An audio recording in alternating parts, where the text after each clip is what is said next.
I wanted to thank you for taking time to speak with me. No problem at all. Pleasure. I wanted to ask you about the recording process this time around. Um, does this one hold any other differences than from the last album? Yes and no. So the core way that we tend to record everything is that we'll write it in just our bedrooms. It's straight into the door. That will then get passed to me to add lyrics, mess with some melodies, things like that.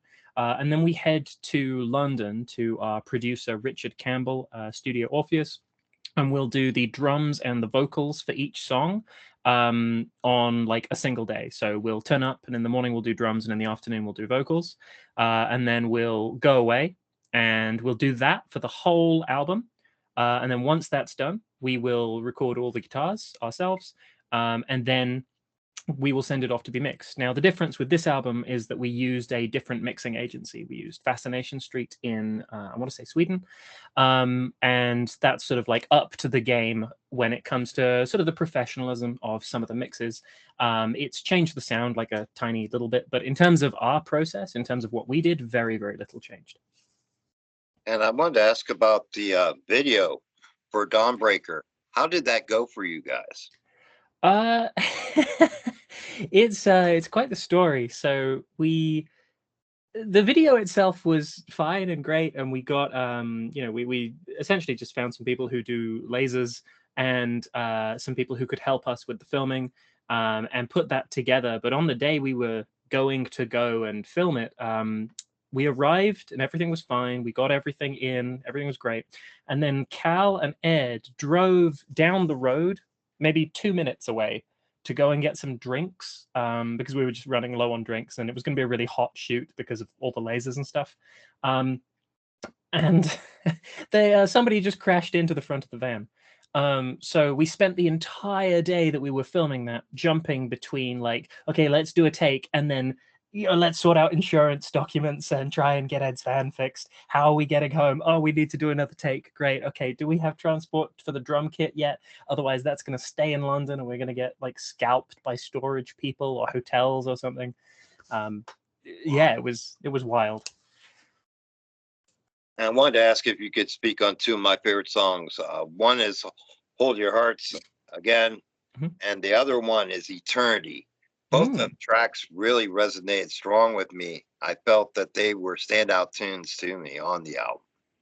Oh, great. Thank you. That's really kind of you to say. Hold Up Your Hearts Again was the first song that we made where we knew it was going to be a single after we made it. That was initially intended to be the sort of like lead single until we ended up writing Dawnbreaker later, and that just sort of felt like an opening single. Um, that song was very much like we up until that point we'd written a bunch of new songs. I think before then we had Victim was written. I think Eternity was mostly done. I think The Bitter Winds was finished, and all three of those songs have a kind of darker twist to them than album one did. So Hold Up Your Hearts Again was essentially just us trying to write something that was um, a bit of a spiritual callback to the jollity of album one. And when it came to my turn to write the lyrics for it, I sort of took that concept all the way to making it an actual throwback with the whole like "Hold Up Your Hearts" brackets again thing, because we really wanted people to feel that sort of nostalgia with it, Sure. like recall the sort of joy that album one had brought, and sort of hopefully translate it into something that continues for album two. With Eternity, that was one of the last songs that we did for the album. I think maybe third from last.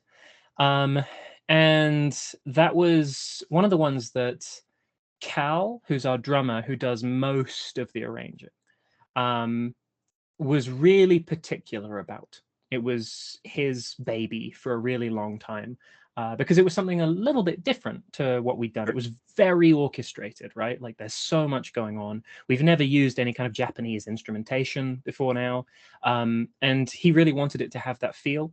Of sort of like JPM, Japanese power metal, kind of Galnerius-y a little bit, um, and seemingly it works. Seemingly he achieved that because people seem to really love it. Yeah, it's a great track, and it's to me it just shows the limits of what the band can do.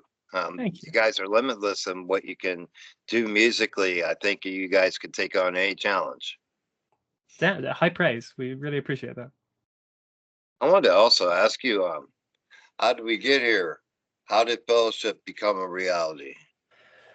Oh, that's a long one. But it is a good little story. So back in the day, long before I joined the band, Cal and Sam, who just so Sam is our old lead guitarist live, but still is in the band in a studio sense. He just doesn't play with us live.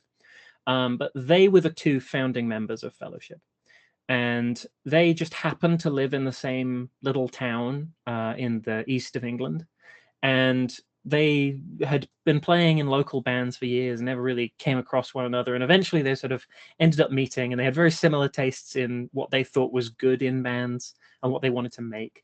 And then they started writing music together. I say together, we sort of like they very much have their own songwriting styles. So they sort of write songs individually, and I'm the glue that holds it together. But they started writing for the same project, as it were. And then they spent nearly a year and a half looking for a vocalist who could perform the material because it's so high and so difficult. Sure. And the vocalists of that kind of sort of style are hard to find in the UK. So eventually, my band at the time went on hiatus at the same kind of time as Sam went out into the world, like on one of these vocalist hunts. They'd audition. They'd had like 4 or 5 vocalists get kind of close before me, but then Sam found me on like a musician finding app, and I thought, fine, my other band's on hiatus. This will be a laugh for like a couple of months or something. And then they sent me a demo, and it was all MIDI instruments, and I was like, yeah, I'll just enjoy it. And I knew nothing about power metal. Like I'm very much not, from the. I love power metal now, but like I'm not from that sort of, not cast in that stone, as it were. Sure. So I just wrote what I wanted to write on the song, and if they didn't like it, then whatever, it doesn't make a Sure. difference to me because I wasn't taking it like super seriously. And that meant I was going to write really inspiring, like heartfelt lyrics that sort of went with how pumpy and how uplifting power metal sounds. And I just wrote Glint on top of what Cal had put in like 8 or 9 hours, sent it to Cal, and then about 2 weeks later we went into the studio, and that was the first time I met them, the day we recorded Glint. And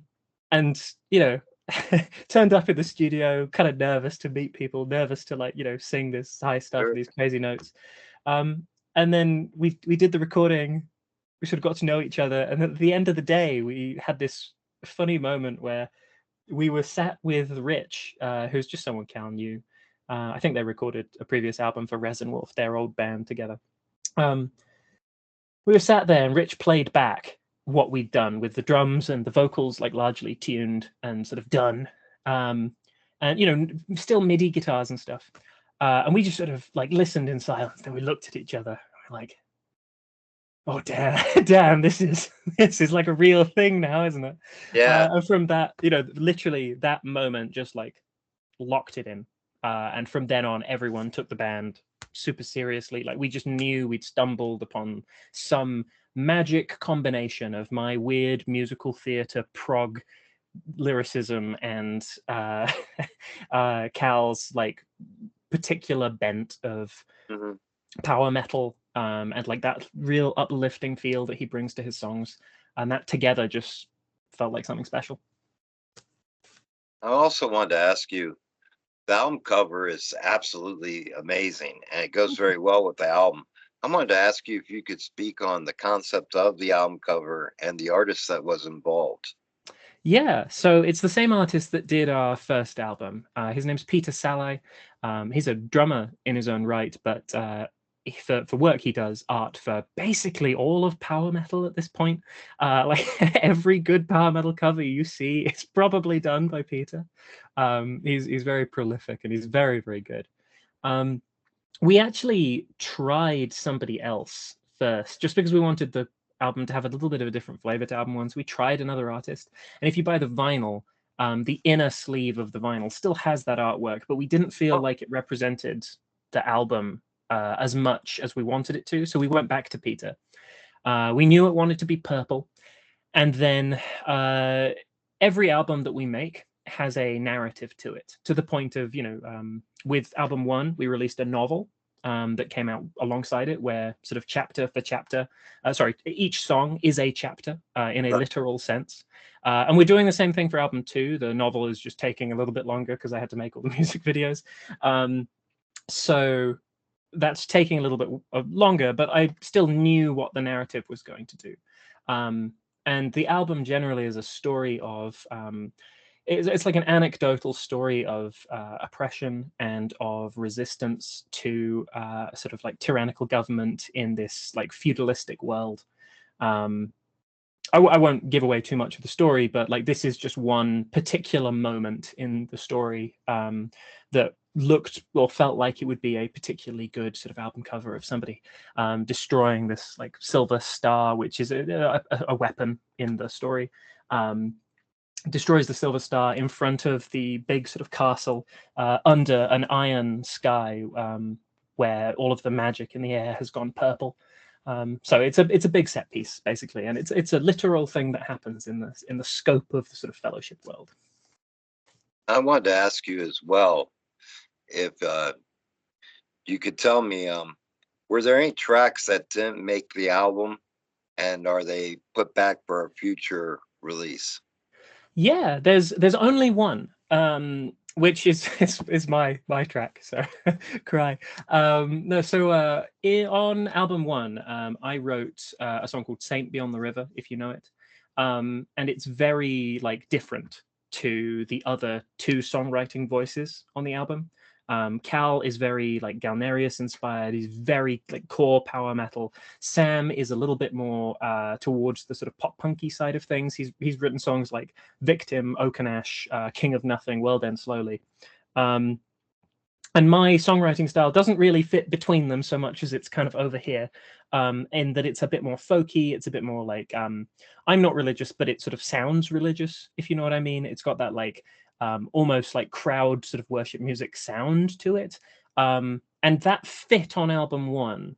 And there's another one of those songs called Courage that's in the back burner. And it just didn't fit on this album. This album was too dark lyrically for it. So that's the only one. I'm hoping it'll get there for album three, but we don't know what album three is gonna be like, or sound like, or feel like yet. So who knows? Maybe it'll be a solo project. Maybe it'll be in the back burner. Maybe it'll come out. If you ever see a song called Courage, you'll know it's from this writing period. I wanted to ask you as well. Speaking on that, what can fans expect next? Will there be another video? So there won't be theoretically any more like media release for this album.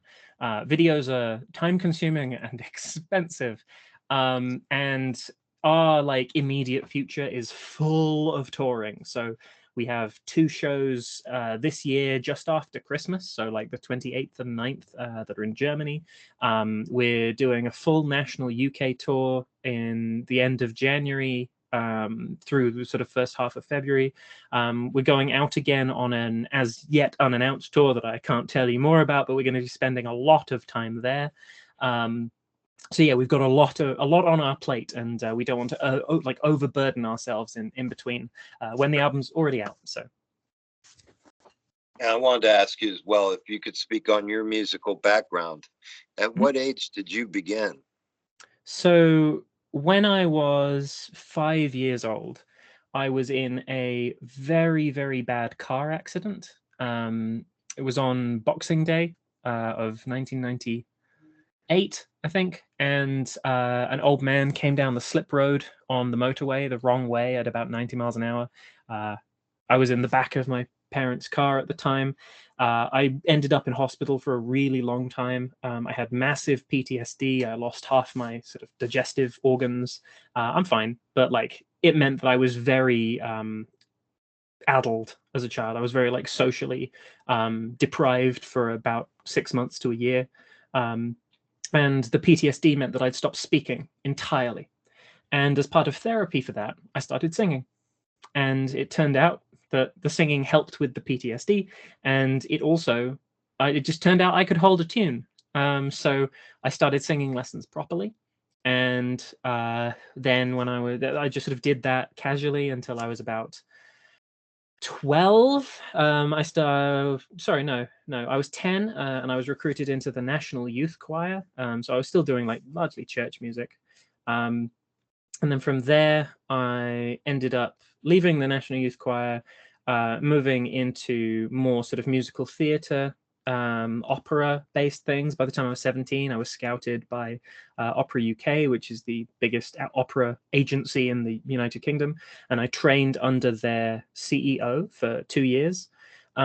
That actually did a lot of damage to my voice. That wasn't a particularly good time for me. I was trained as a baritone, and it only takes about 30 seconds of our music for you to realize I'm definitively not a baritone. Sure. And then I had this choice of either going into opera professionally or going to university, and I went to university, and sort of during that time I decided to like fix my voice, and I learned everything I could about singing. I trained under David Jones at that point, who is one of the goats of the musical world. I had very little money at university, like most students, and I was very irresponsible, and I spent my money on singing tuition instead of things like food or rent, and I was really poor the entire time. But it was worth it because it fixed a lot of the damage that was done to my voice. And it gave me a really like a ludicrous level of understanding of the sort of biomechanics of singing. And yeah, from there I've been in various bands and eventually ended up here doing this.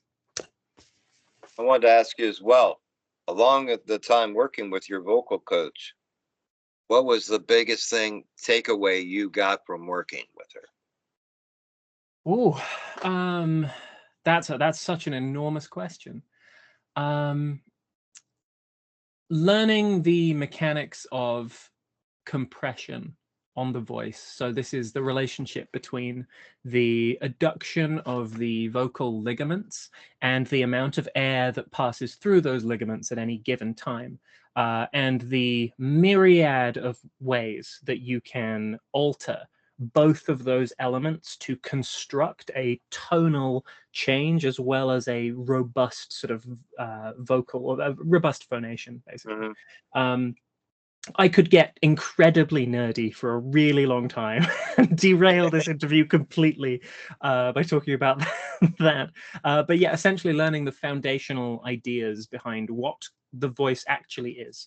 Most singers in the world sing based on experience and based on muscle memory and based on, just a sort of vague feeling of how they do it.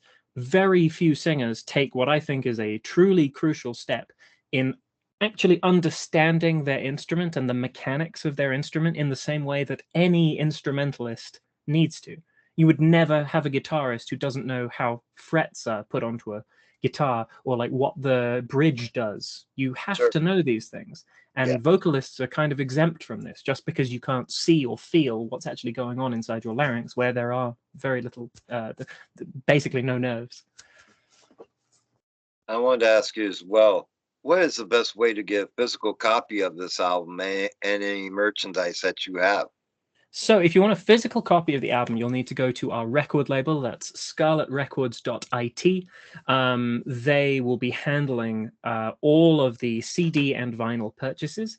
I believe the vinyl is actually completely sold out as of this moment, but there Wow. will be more pressings happening. There will be a repress. So watch that space. If you want merchandise, you can go to www.fellowshipmetal.com via our Hello merch site. You can buy t-shirts from there. We're hoping to have hats there very soon. If you want the full array of merch, though, like patches, you'll have to come to one of our shows. We'll be doing shows all over the UK and Europe in the near future. We're hoping to go a little bit further afield in the next year. So yeah, shows are the best place. After that, it's the website. And the website, will it have the book accompaniment that goes with the album? Yes, so you can find the first novel already on the website, fellowshipmetal.com. That's just fully available there for everybody for free forever. The next album book will be there as soon as it's finished.